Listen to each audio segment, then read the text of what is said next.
Hey there, savvy investors. Ever feel like you're drowning in a sea of stock market jargon? Well, buckle up because I'm about to throw you a lifeline. Today, we are diving into the powerful world of the PEG ratio, a secret weapon that could revolutionize your investment strategy. Now I know what you're thinking. Oh great, another financial acronym to memorize. But trust me, this one's worth its weight in gold. The PEG ratio isn't just some fancy term Wall Street bigwigs toss around to sound smart. It's a game changer that could help you spot hidden gems in the stock market. Let's start with the basics. You've probably heard of the PE ratio, right? It's like the popular kid in high school. Everyone talks about it, but it doesn't tell the whole story. That's where our unsung hero, the PEG ratio, comes in to add more value. Think of it as the PE ratio's cooler, more insightful cousin. The price-earnings ratio is a handy financial tool that shows how much investors are willing to pay for every dollar of a company's earnings. Thinking of it another way, it also gives you an idea of how many years it would take to recoup the current share price if earnings stayed the same. This can be a bit concerning when you come across some high PE ratio stocks, right? To calculate the PE ratio, you just divide the stock's current price by its earnings per share. A high PE, which for some stocks could be considered anything over 35, might mean the stock is overpriced or that people expect big growth, while a low PE, something under 15, could suggest it's a bargain. But remember, this ratio alone does not tell the whole story unless you know about the company's earnings growth. The PEG ratio takes the PE ratio and gives it a growth spurt. It's like looking at a company through a magic transparent door, factoring in not just what it's worth now, but what it could also be worth down the road. It is the difference between judging a racehorse by its current speed and considering its potential to win the Kentucky Derby. Here's the kicker.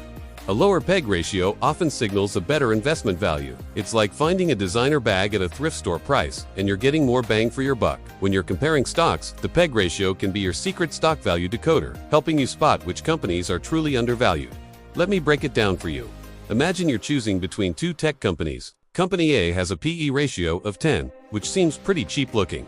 Company B has a PE ratio of 20, which is not as cheap looking, but Company A has an earnings growth rate of 7%, while Company B is growing earnings at 35%. The PEG ratio reveals that Company B is actually the better deal, despite having a higher PE ratio than Company A. Now, I'm not saying you should throw out everything else you know about investing. The PE ratio still has its place. It's like checking the price tag on a car. Important, but it doesn't tell you how well it drives or how long it'll last. By understanding both the PE and PEG ratios, you're arming yourself with a powerful 1-2 punch for making smarter investment decisions.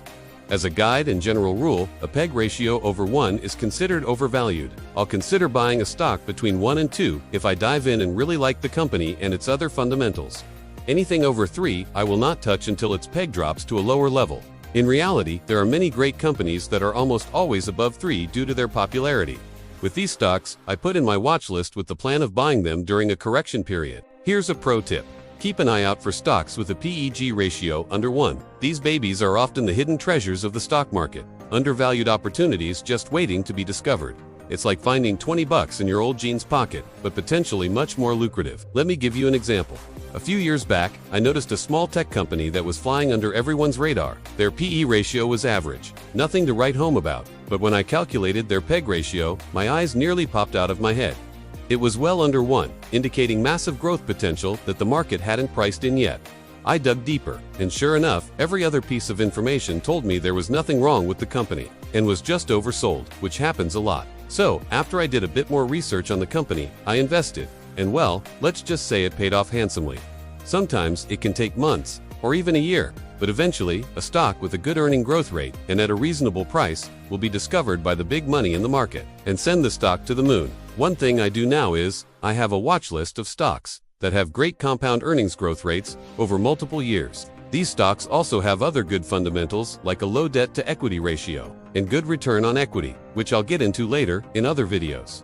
Some of the stocks in my watch list will be more than likely overvalued, particularly if it's a bull market running at the time. So I'll just wait patiently, which can take months or even a year, until the stock price drops, which they always do, then pounce on a stock when the price and valuation is right. Remember, investing isn't about finding a get-rich-quick scheme. It's about doing your homework, understanding the numbers, and making informed decisions. The PEG ratio is just one tool in your investor toolkit, but it's a powerful one. So, next time you're eyeing a stock, don't just stop at the PE ratio. Take that extra step, calculate the PEG, and you might just uncover your next big winner. Happy investing, folks!